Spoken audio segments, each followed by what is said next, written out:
وعلیکم السلام ورحمۃ اللہ۔ آج کا میرا موضوع ہم رمضان کیسے گزارا۔ رب ذوالجلال سے دعا ہے میری زبان پر کلمہ حق جاری ہو اور ہم سب کو اس پر عمل کرنے کی توفیق عطا فرمائے۔ رب ذوالجلال نے قرآن مجید فرقان حمید میں ارشاد فرمایا یا ایھا الذین آمنوا کتب علیکم الصیام، اے ایمان والو تم پر روزے فرض کیے گئے جیسا کہ پہلی قوموں پر روزے فرض کیے گئے تاکہ تم متقی پرہیزگار بن جاؤ۔ رمضان المبارک کی آمد آمد ہے، القریب منگل یہود والے دن پہلا روزہ۔ اب ماہ رمضان یہ رحمتوں برکتوں والا مہینہ ہے، ہم نے اس کو گزارنا کیسے ہے، اس کے اندر ہم نے اعمال کون سے کرنے ہیں، کون سے کام کرنے اس ماہ مقدس کے اندر، اس ماہ مبارک کے اندر، وہ کون کون سے اعمال ہیں جن کے ذریعے سے ہم رب الجلال کی رضا حاصل کر سکتے ہیں، ہم اللہ رضا وجل کو راضی کر سکتے ہیں۔ یہ وہ ماہ مقدس ہے جس کے اندر بے شمار گناہ گاروں کو معاف کر دیا ہے، ان کی بخشش کر دی جاتی ہے۔ اس کے اندر انسان جو نیکی کرتا ہے عام دنوں کی بنسبت ان نیکی کا جو ثواب ہے اس کے اندر اضافہ کرتی ہے۔ ماہ رمضان وہ مہینہ ہے، وہ مقدس ماہ ہے جس کے اندر رب ذوالجلال نے قرآن مجید قرآن حمید نازل فرمایا۔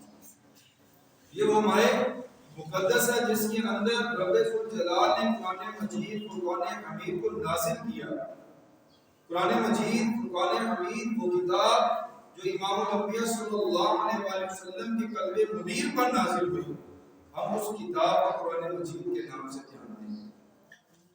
قرآن مجید فرقان حمید، اب جو اس کو پڑھے گا، جس نے ایک لفظ پڑھا اس کے لیے ایک لفظ پڑھنے کے بدلے 10 نیکیاں.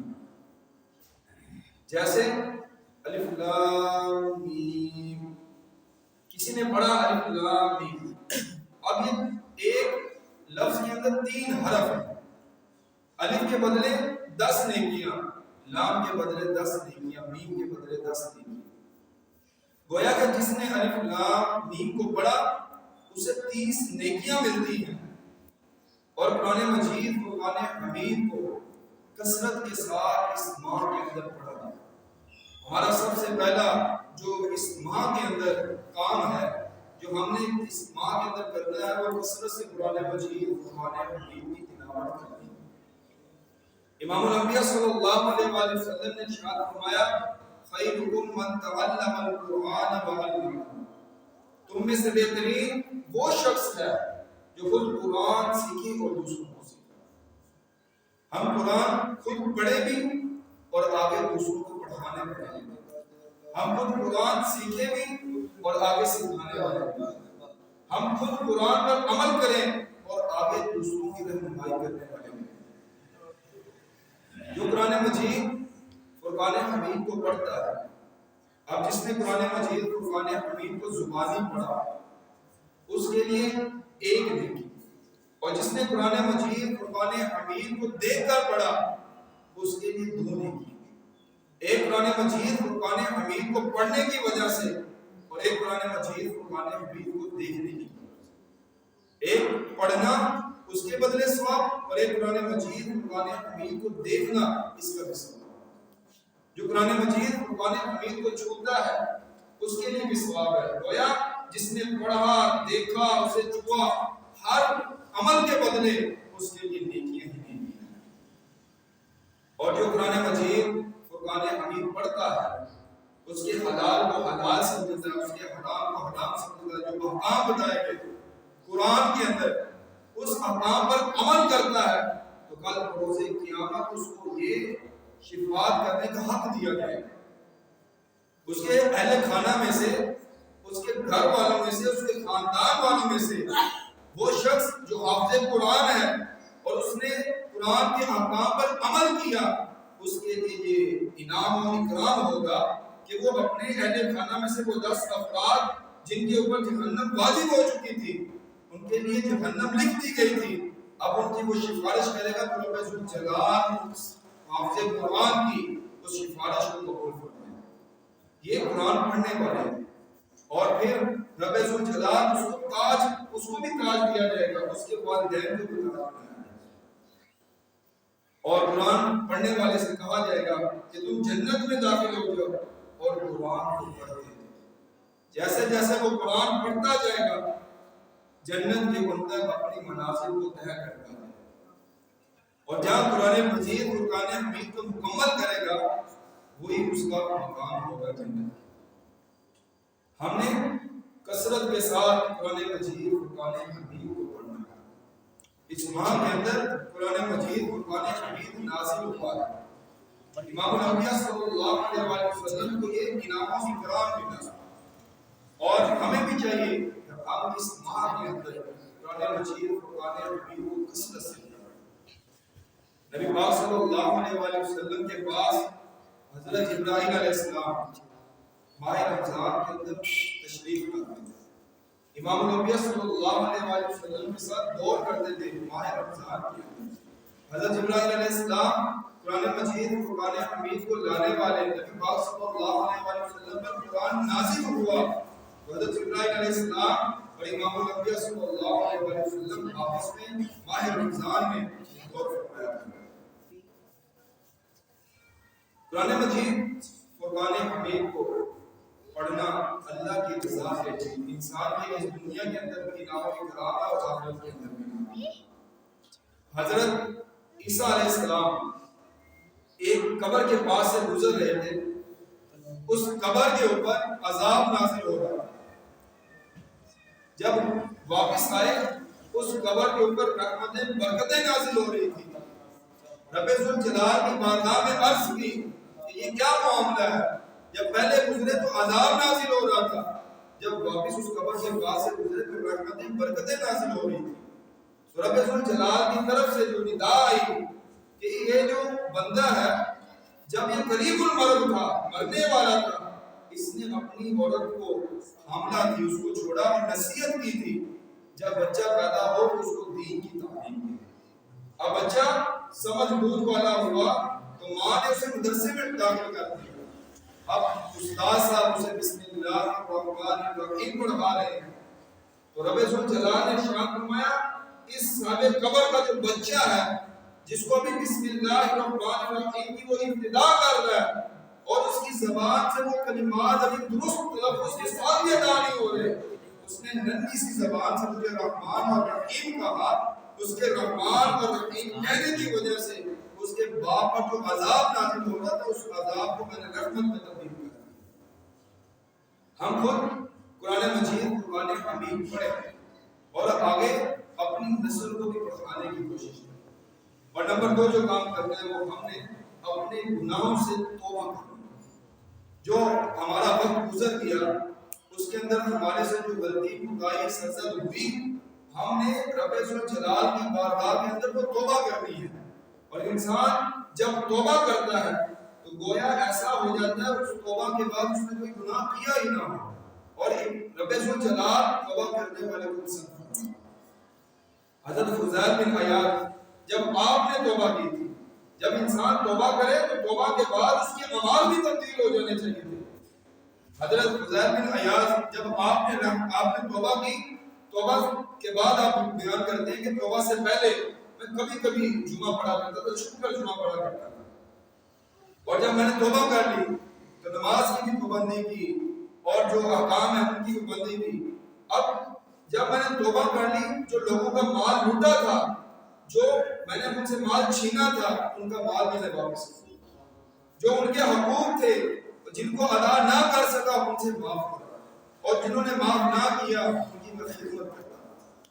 اس طرح ان کے جو حقوق تھے ان کو میں نے ادا کیا. جب انسان توبہ کر لے، توبہ کرنے کے بعد اس کے اعمال تبدیل ہو جانے چاہیے. اگر کوئی شراب پیتا تھا تو توبہ کرنے کے بعد وہ شراب کے قریب نہ جائے. اگر وہ جھوٹ بولتا تھا تو اب توبہ کر لی ہے تو توبہ کے بعد وہ جھوٹ نہ بولے بلکہ ہمیشہ اس کی زبان پر سچائی ہو جائے. ہم نے رمضان کے اندر یہ اعمال کرنے ہیں. سب سے پہلے قرآن مجید قرآن حمید سے تلاوت کریں. نمبر 2 توبہ کریں. نمبر 3 اپنے نماز کی پابندی کی طرف ہم نے توجہ کرنی ہے. نماز جو حضرات پڑھتے ہیں وہ اس کو اور مزید اس کے اندر خضوع اور خشوع کے ساتھ اپنی نماز کا اہتمام کریں. اور جو معاذاللہ نماز کی پابندی نہیں کرتے وہ اپنی نماز کی پابندی کی طرف باجماعت نماز مسجد میں پڑھیں. جیسے ماہ رمضان آتا ہے اس کی آمد ہے.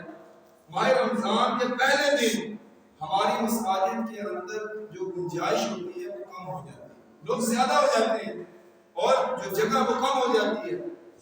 جیسے جیسے ماہ رمضان گزرتا ہے ابھی ایک عشرہ بھی مکمل نہیں ہوتا، ایک ہفتہ گزرا، 6-7 دن گزرے تو جو نمازیوں کی تعداد تھی اس کے اندر کمی واقع ہو جاتی ہے. ایسا کیوں ہوتا ہے؟ ہم دین اسلام ہمیں جو نماز ہے یہ تو ہم نے ہر دن ہر حال کے اندر پڑھنی ہے. ایک دن کے اندر 5 مرتبہ ہمارے اوپر نماز فرض ہے. جب تک ہم اس کو ادا نہیں کریں گے تو ہمارے زندگی باقی رہتی ہے. اور ماہ رمضان کے اندر ہم جو نماز جو بھی عمل کرتے ہیں اس کا ثواب کو مزید بڑھا دیا جاتا ہے، لیکن ہم اس کی طرف محرومی رہ جاتی ہے. ہم نماز پڑھی تو گھر میں پڑھ لیتے ہیں، ہم جماعت کا لحاظ نہیں کرتے، مسجد میں آنے کا اہتمام ہی نہیں کرتے. لوگ روزہ رکھتے ہیں، سحری کی جاتی ہے. اب لوگوں کی سہولت کے لیے نماز فجر کا وقت بھی پیچھے کر دیا جاتا ہے جماعت کا، لیکن پھر بھی لوگ سحری بھی اور فوراً سنتے. اب رمضان کے اندر جو ہمارے اعمال تھے ان کے اندر نیکیوں کا اضافہ ہونا چاہیے تھا، لیکن جیسے ماہ رمضان آتا ہے ہمارا ٹائم ٹیبل تبدیل ہو جاتا ہے، ہمارے کھانے پینے کا ٹائم ٹیبل چینج ہو جاتا ہے. جو ہم صبح 8 بجے ناشتہ کرتے تھے وہ ہم سحری کے وقت کھانا کھاتے ہیں. اور رات کو ہم جو ڈنر کرتے تھے وہ ہم افطار کے ٹائم کھانا کھاتے تھے. ہمارا جو اعمال تھے اس کے اندر نیکیوں کے اندر اضافہ ہونا چاہیے تھا، لیکن ہم نے اپنے کھانے پینے کی روٹین کو صرف بدل دیا. لوگ کھانا کھاتے ہیں اور کھانا کھانے کے بعد پھر پوری رات اپنے کام کے اندر اپنے فضول وقت ضائع کرنے میں سوشل میڈیا کے ذریعے سے اپنا وقت ضائع کرتے ہیں اور پھر صبح سحری کرتے ہیں. سحری کے بعد پھر سوتے ہیں. اب سحری کے بعد ہمارے لیے یہ تھا کہ جو رحمتیں برکتیں نازل ہو رہی ہیں ہم قرآن مجید قرآن حمید کی کثرت سے تلاوت کرتے ہیں. ہم رب الجلال کی ان نعمتوں کو حاصل کرنے کی کوشش کرتے ہیں، لیکن ہم وہ واجبات نماز ہی نہیں پڑھتے. اس کے بعد قرآن مجید قرآن حمید کو پڑھنا بہت ضروری ہے. عام دنوں کے اندر بھی اگر کوئی شخص فجر اور عشاء کی نماز باجماعت ادا کرتا ہے، امام الانبیاء صلی اللہ علیہ وسلم نے ارشاد فرمایا اس کی پوری رات عبادت میں لکھی جائے. اور پھر ماہ رمضان کے اندر ہم عشاء اور فجر یہ جو جماعت ہے اس کے اندر اہتمام نہیں کرتے. جو شخص باجماعت فجر اور عشاء نہیں پڑھتا وہ منافقین کی نشانیوں میں سے ایک نشانی ہے. اللہ عز و جل ہم سب کو باجماعت عشاء اور فجر باقی دیگر پانچوں نمازیں باجماعت پڑھنے کی توفیق عطا فرمائے. یہ تیسرا عمل ہے. نمبر ایک کثرت سے قرآن مجید قرآن حمید کو پڑھا جائے. نمبر دو توبہ کی جائے، اللہ عز و جل کے حضور دعائیں کی جائیں. اور نمبر تین نماز کی برکت دی جائے. ہم خود بھی نماز پڑھیں، ہمارے بچے بھی نماز پڑھنے والے ہیں. اب جب ہم انسان اپنا کردار پیش کرتا ہے اس کردار زیادہ اثر رکھتا ہے. اگر اب ہم نے رمضان گزارنا کیسا اس کے بارے میں پلان بہت لوگ کرتے ہیں کہ ہم نے رمضان گزارنا کیسے. اب وہی لوگ اپنے یہ پلاننگ کر رہے ہوتے ہیں کہ ہم اپنے گھر کا جو راشن ہے اس کو بھر لیں، اسٹور کر لیں. کیوں؟ رمضان کے اندر قیمتیں بڑھ جائیں گی اور لوگ زیادہ جب قیمتیں بڑھ جاتی ہیں تو اس لیے چیزیں خریدنے میں مشکل ہوگی. ہم ابھی سے سادہ سامان خرید لیں. اور جو کاروباری حضرات ہیں وہ بھی اس ماہ مقدس کے اندر ہر ضروریات زندگی کا جو اشیاء ہیں ان کی قیمتوں کو بڑھا دیتے ہیں. ایسا ہرگز نہیں ہونا چاہیے، بلکہ جو دین اسلام کے احکام ہے اس کے مطابق ہمیں اس ماہ مقدس کے اندر جتنی بھی ہم لوگوں کے لیے آسانیاں پیدا کر سکتے ہیں ہمیں چاہیے کہ ہم اس آسانی کو پیدا کریں لوگوں کے لیے. پھر دیکھیں کہ رب الجلال کتنا انعام و اکرام عطا فرمائے گا. لوگ اپنا جو سامان ہے وہ کس لیے جمع کرتے ہیں؟ منافع حاصل کرنے کے لیے، فائدہ پروفٹ حاصل کرنے کے لیے. آپ رب الجلال کی مخلوق پر آسانی تو کریں، دیکھیں کہ رب الجلال آپ کو کتنا انعام و اکرام عطا فرمائے. یہ جو رزق ہے ہم رزق سے مراد کیا لیتے ہیں؟ ہر بندے کی اس رزق سے جو ڈیفینیشن ہے، جو مراد ہے، جو مطلب ہے مختلف ہے.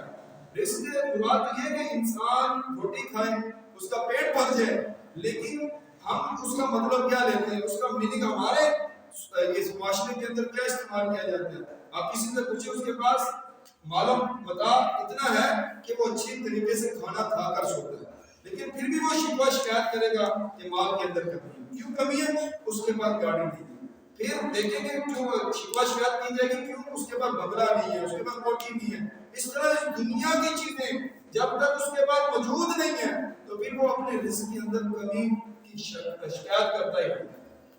جو رزق تھا وہ تو یہ ہے کہ انسان پیٹ بھر کر کھانا کھائے اور آرام سے سوئے اور اللہ کی عبادت کرے.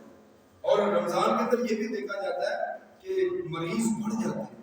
روزے کے اندر تو شفا ہے، لیکن ہمارے معاشرے کے اندر یہ مرض کیوں بڑھ جاتی ہے؟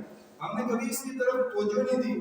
ماہ رمضان کے اندر ہماری روٹین چینج ہوئی، ہم نے اپنے کھانے پینے کا ٹائم ٹیبل تبدیل کیا. اب لوگ افطاری کے بعد اس لیے کھانا کھا رہے ہیں کہ میں نے پورے دن روزہ رکھا تھا. اب پوری رات کے اندر 2-3 مرتبہ انہوں نے اس لیے کھانا کھانا ہے کہ صبح انہوں نے روزہ رکھنا ہے اور ٹکا کے انہوں نے سحری کرنی ہے. کیوں؟ پورے دن انہوں نے بھوکا رہنا ہے. اب جو اس طرح ماہ رمضان کے اندر عام طور پہ جب انسان روزہ رکھتا ہے تو روزے کی وجہ سے اس کی جو جسمانی قوت ہے وہ تو کمزور ہو جانا چاہیے تھا، اس کا وزن کم ہو جانا چاہیے تھا.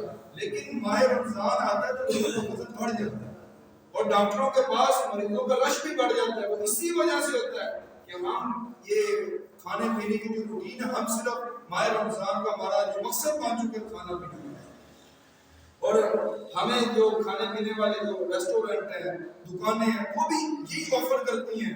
رات کو انہوں نے ڈیلز بنائی ہوتی ہیں کہ آپ کو فلاں کے ساتھ فلاں اتنی چیزیں دی جائیں گی، اور اتنا رش لگ جاتا ہے لوگوں کی طرف.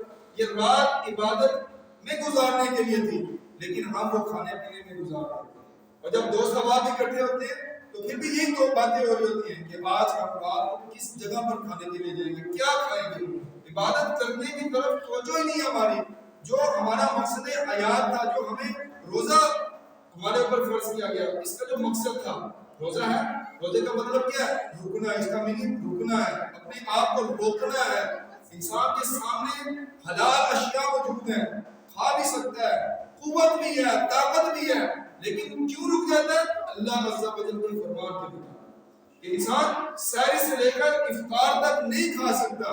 اس کے سامنے اس کے لیے حلال چیزیں ہیں، حلال اس کے مشروب ہیں، حلال اس کے لیے رشتہ ہے، لیکن وہ نہیں فائدہ اٹھا سکتا. کیوں؟ رب ذوالجلال نے شریعت کے احکام کے مطابق اس پر نافذ کیا ہے کہ وہ سحر سے لے کر افطار تک بھوکا رہے. اور اس بھوک سے مراد انسان کے اندر یہ احساس پیدا ہو جائے کہ جو آج میں بھوک برداشت کر رہا ہوں، یہ جو بھوک مجھے لگی ہے، جو میرے بھائی جو مسلمان ان کو 2 وقت کا کھانا میسر نہیں ہے، وہ کس طرح اپنی زندگی گزارتے ہیں. اور آج ہمارا مقصد حیات بالکل دین اسلام کے احکام کے برعکس ہو چکا ہے. جو شریعت نے احکام دیے تھے ہم اس پر عمل نہیں کرتے، بلکہ میری جو طبیعت کہتی ہے میں اس طبیعت کے مطابق دین اسلام کے احکام پر عمل کرنے کی کوشش کرتا ہوں. جب میرے طبیعت نے کہا، طبیعت مائل ہوئی، اس وقت میں نے دین اسلام کے احکام کو نافذ کر کے اپنی طبیعت کو. اور جب طبیعت پر بوجھ محسوس ہو رہا ہے، اس وقت میں اپنی طبیعت کے اوپر دین اسلام کے احکام کو نافذ نہیں کرتا. ہم نے اپنی طبیعت کو شریعت کے احکام کے تابع بنانا ہے، نہ کہ جو احکام ہے اس کو اپنی طبیعت کے تابع بنانا ہے. تو اس چیز سے تھوڑا سا باہر ہے. اپنے آپ کو بھی توجہ دیں اور اپنے بچوں پر بھی توجہ دیں. اور ہمارے گھروں کے اندر یہ بھی چیز دیکھی جاتی ہے کہ ایک باپ اپنے اولاد سے یہ تقاضا ضرور کرتا ہے کہ بیٹا فلاں چیز میرے لیے افطار میں بنانا، سحری میں بنانا. اور اپنی بیوی سے بھی کہا جاتا ہے کہ یہ فلاں ڈشیں چاہیے مجھے. لیکن کبھی ایسا تقاضا ہوا کہ 2 ڈشیں کم بنا لو، لیکن تم میرے ساتھ بیٹھ کر قرآن پڑھو. بیٹا تم میرے ساتھ بیٹھ کر قرآن کی تلاوت کرو. اپنے بچوں کو بٹھائیں، اپنی بیٹی کو بٹھائیں، بیٹے کو بٹھائیں، اپنی اہلیہ کو بٹھائیں، خود بھی قرآن پڑھیں اور ان کو بھی قرآن پڑھیں. آپ کی دعوت کی وجہ سے جو انہوں نے قرآن پڑھا ان کو تو ثواب ملنا ہی ملنا ہے. آپ کو بھی اس نیکی کی دعوت کی وجہ سے جتنا انہوں نے پڑھا اتنا ثواب آپ کو بھی ملے گا. اور جو سربراہ ہوتا ہے اس سربراہ سے اس کے ماتحت جتنے بھی افراد ہوں گے کل روز قیامت اس سے پوچھا جائے گا کہ اس نے اپنی جتنی اس کو استطاعت، قوت، طاقت دی گئی تھی اس طاقت کے مطابق اس نے دین اسلام کے احکام کی جو دعوت ہے اس دی، جتنا وہ نافذ کر سکتا تھا اتنا کیا. نبی پاک صلی اللہ علیہ وآلہ وسلم کا فرمانے عالی شان ہے انسان کے سامنے جب برائی ہو رہی ہو اور اسے طاقت ہو اس برائی کو روکنے کی، تو اس پر لازم ہے اپنی طاقت کا استعمال کرتے ہوئے اس برائی کو روکے. اب ریاست کے اندر اگر کوئی برائی ہوتی ہے اور ریاست اپنی ریٹ دائر کرنے کے لیے اس برائی کو ختم کرنے کے لیے دین اسلام کے احکام کے مطابق اپنی طاقت کو استعمال کرتے ہوئے اس برائی کو روک سکتی ہے. اور جس کے پاس طاقت موجود نہیں ہے وہ اپنی طاقت کا استعمال نہیں کر سکتا اور اس کے سامنے برائی ہو رہی ہے. امام الانبیاء صلی اللہ علیہ وسلم نے ارشاد فرمایا جس کے پاس طاقت موجود نہیں ہے وہ اپنی زبان کا استعمال کرتے ہوئے اس برائی کو روکے. جیسے ماں باپ ہیں وہ اپنی طاقت بھی استعمال کر سکتے ہیں، اپنی زبان بھی استعمال کر سکتے ہیں، اپنی اولاد کو برائی سے نیکی کی طرف لا سکتے ہیں. اور دوست کو اپنی زبان کے ذریعے سے یہ ایک بہت بڑی طاقت ہے، اس کے ذریعے سے نیکی کی طرف بھی لا سکتا ہے اور برائی کی طرف بھی لا سکتا ہے. اور نمبر 3 جس کے بعد طاقت بھی نہ ہو، اپنی زبان کا استعمال بھی نہ کر سکتا ہو اور اس کے سامنے برائی ہو رہی ہو، امام الانبیاء صلی اللہ علیہ وسلم نے ارشاد فرمایا اس برائی کو اپنے دل کے اندر برا جاننا، اس کے بارے میں آپ صلی اللہ علیہ وسلم نے ارشاد فرمایا اور ذالک عدم کہ ایمان کا کمزور ترین درجہ کہ انسان کے سامنے برائی ہو رہی ہو اور طاقت ہاتھ کا استعمال بھی نہیں کر سکتا، زبان کا استعمال بھی نہیں کر سکتا، تو اس کے اوپر لازم ہے اس برائی کو اپنے دل کے اندر بھگانا، اور یہ ایمان کا کمزور دلیل کرتا ہے۔ ہمارے معاشرے کے اندر پاکستان بالخصوص اسلامی ریاست، اس اسلامی ریاست میں 2018 سے 8 مارچ والے دن عالمی خواتین کے نام سے ایک دن منایا جاتا ہے، اور کہا جاتا ہے اس دن عالمی سطح پر خواتین کے لیے، عورتوں کے لیے حقوق مانگنے کے لیے ایک لانگ مارچ کیا جاتا ہے۔ اب دین اسلام کی تاریخ کا مطالعہ کر کے دیکھیں، امام الانبیاء صلی اللہ علیہ وآلہ وسلم کی تشریف آوری کے بعد آپ صلی اللہ علیہ وآلہ وسلم کے دین کے اندر، دین اسلام کے اندر آپ مطالعہ کریں کہ جتنے حقوق عورتوں کو دیے گئے ہیں اتنے حقوق مردوں کو بھی دیے گئے۔ دین اسلام سے پہلے جو مردوں کے پاس حقوق تھے، عورتوں کے پاس حقوق نہیں تھے، تو دین اسلام نے کتنی شفقتیں کی کہ عورتوں کو حقوق دیے۔ جب بچی پیدا ہوتی تھی تو سفید ماتم بچ جاتا تھا شکار کے، اس بچی کو زندہ درگور کر دیا جاتا تھا۔ امام الانبیاء صلی اللہ علیہ وآلہ وسلم نے ارشاد فرمایا جس شخص نے 3 بچیوں کی پرورش کی، ان کے ساتھ اس نے سلوک کیا، کل بروز قیامت وہ میرے ساتھ ہوگا۔ 2 انگلیوں کو ملایا اور آپ صلی اللہ علیہ وآلہ وسلم نے ارشاد فرمایا کل بروز قیامت وہ میرے ساتھ ہوگا۔ ایک صحابی رسول کھڑے ہوئے، یا رسول اللہ صلی اللہ علیہ وآلہ وسلم جس کی 2 بیٹیاں ہوں، 2 بچیاں ہوں، آپ صلی اللہ علیہ وآلہ وسلم نے ارشاد فرمایا اس کے لیے بھی جنت کی خوشی۔ پھر ایک کھڑے ہوئے انہوں نے کہا یا رسول اللہ صلی اللہ علیہ وآلہ وسلم جس کے پاس ایک بیٹی ہو، تو آپ صلی اللہ علیہ وآلہ وسلم نے ارشاد فرمایا جس کے پاس ایک بیٹی ہو اس کے لیے بھی جنت کی خوشی۔ اسی طرح ہمشیرہ اپنی بہن کی جس نے اچھی طرح تربیت کی، یعنی باپ فوت ہو گیا، اب بھائی کے ذمہ ہے تربیت کرنا، اس نے اچھی تربیت کی، ان کے ساتھ اس نے سلوک کیا اور ان کا نکاح کر دیا، اور اس بھائی کے لیے بھی یہی خوشخبری ہے جنت کی خوشخبری، اس نے سلوک کے بدلے۔ ہمارا اس نے سلوک سے مراد کیا ہے؟ مراد یہ کہ بیٹے اور بیٹی دونوں کو ایک جیسے حقوق دینا، دونوں کے ساتھ ایک جیسا سلوک رکھنا۔ اگر ایک کو اچھے کپڑے لے کر دیے، بیٹی کو اچھے کپڑے لے کر دیے، تو بیٹی کو بھی اچھے کپڑے لے کر دیں۔ جو چیز بیٹے کے لیے پسند کر رہے ہو وہی چیز بیٹی کے لیے بھی پسند کی جائے۔ یہ دین اسلام نے حقوق دیے عورت کو۔ عورت دین اسلام کے مقام سے پہلے عورت کو وراثت کے اندر کوئی حصہ نہیں دیا جاتا تھا۔ جیسے ہی باپ فوت ہوا وہ ماں بیٹے کی وراثت بن جاتی تھی، لیکن دین اسلام نے اس عورت کو حقوق دیے۔ شوہر فوت ہو جائے پھر بھی وراثت کے اندر حصہ ہے، ماں باپ فوت ہو جائے پھر بھی عورت کے اس وراثت کے اندر حصہ ہے۔ ہم کیوں نہیں سمجھتے جیسے نماز، روزہ، زکوٰۃ، حج یہ فرض ہیں تو ہمارے اوپر یہ بھی لازم ہے کہ قرآن و حدیث کے اندر بتایا گیا کہ اپنی ہمشیرہ کو اس کی وراثت کا حصہ دو، قرآن میں بتایا گیا اپنی ہمشیرہ کو اس کی وراثت کا حصہ دو۔ آج بھائی اپنی وراثت خود قابض بن جاتے ہیں، قبضہ کر لیتے ہیں، لیکن اپنی بہن کو اس میں سے حصہ نہیں دیتے۔ کل بروز قیامت اس کے بارے میں سوال کیا جائے گا، اس سے پوچھا جائے گا، اور کل بروز قیامت تو ہی معاملات ہیں۔ اگر آج اس دنیا میں رہتے ہوئے کسی نے کسی کا حق ادا نہ کیا تو کل بروز قیامت 2 طریقوں سے وہ حق ادا کیا جائے گا۔ جس نے حق کا تقاضا کیا ہوگا اور جس نے دینا ہوگا اس سے نیکیاں لے کر اس کے نام اعمال میں ڈال دی جائیں گی، اور اگر اس کی نیکیاں اس کی جو نیکیاں تھی وہ ختم ہو چکی، جس نے حق دینا تھا، اب ایسا معاملہ ہوگا کہ پھر کسی نے اپنے حق کا مطالبہ کیا، اب جو حق کا مطالبہ کرنے والا ہے اس کے نامہ اعمال سے گناہ نکال کر جس نے حق دینا تھا اس کے نامہ اعمال میں گناہ ڈال دیا۔ ہم کیوں اس دنیا کے اندر رہتے ہوئے دنیا کے جو معاملات ہیں یہاں پر اس کو ختم کریں؟ اگر ہماری آپس میں بھائیوں میں کوئی رنجش ہو جاتی ہے تو یہ دور دراز تک چلتا ہے، نسلوں تک یہ معاملات چلتا ہے، اور اس سے ہمیں منع کیا گیا پتہ تعلقی سے جب مسلمان کے درمیان ایسا معاملہ ہو جائے اسے فوراً آپس میں بھائیوں میں صلح کر دینی چاہیے۔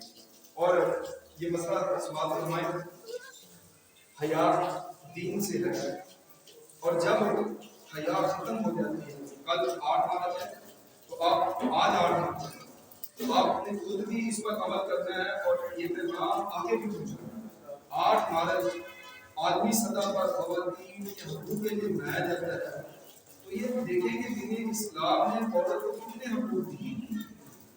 دین اسلام نے عورت کو کیا کیا مقام دیا ہے۔ ماں ہے، الجنت تحت اقدام الامہات، کہ ماں بنی تو جنت اس کے قدموں کے نیچے ہے، اور جو ماں کے چہرے کو دیکھے ثواب کی نیت سے اسے حج مقبول کا ثواب ملتا ہے۔ اسی طرح ہمشیرہ کا رشتہ ہے، بیٹی کا رشتہ ہے، اس پر جنت کی بشارتیں دی گئی۔ یہ جو حقوق ملے ہیں یہ خواتین کو، عورتوں کو ملے ہیں۔ تو ہمیں چاہیے کہ ہم سوشل میڈیا کے اوپر جو یہ عالمی دن منایا جاتا ہے اس کو خود بھی بائیکاٹ کریں، اپنے دوست احباب تک یہ بتاؤں۔ اور ماہ رمضان کا آمد ہے اور یہ مسئلہ سماعت فرمائیں کہ لوگوں اس دن جب آتا ہے ایک میسج وائرل کیا جاتا ہے۔ ماہ رمضان کی آمد پر ایک میسج بہت زیادہ وائرل کیا جاتا ہے کہ جس نے ماہ رمضان کی آمد کی سب سے پہلے خوشخبری دی اس پر جنت واجب۔ یہ غلط ہے، یہ میسج غلط ہے، اس کے اوپر جنت کی بشارت نہیں ہے کہ اس کے اوپر جنت فرض ہو گئی، واجب ہو گئی، جس نے سب سے پہلے جنت رمضان کی خوشخبری دی۔ ایسا ہرگز نہیں ہے کہ اس کے اوپر جنت واجب یا فرض ہو جاتی ہے۔ ہاں اللہ کے حضور اس نیت سے پیغام دے کہ وہ سامنے والے کو اطلاع ہو جائے اور نیت ثواب کی۔ پھر دیکھیں کہ اس نیت پر اللہ عز و جل کے حضور یہ طلب کریں کہ اللہ عز و جل جنت عطا فرمائے، لیکن اپنے ذہن کے اندر یہ بنا لینا کہ حدیث کے اندر یہ ہے کہ جو شخص سب سے پہلے جنت کی خوشخبری عطا کرے گا، جو سب سے پہلے رمضان کی آمد کی خوشخبری دے گا، اس کے لیے جنت واجب ہو گئی، یہ بالکل غلط ہے۔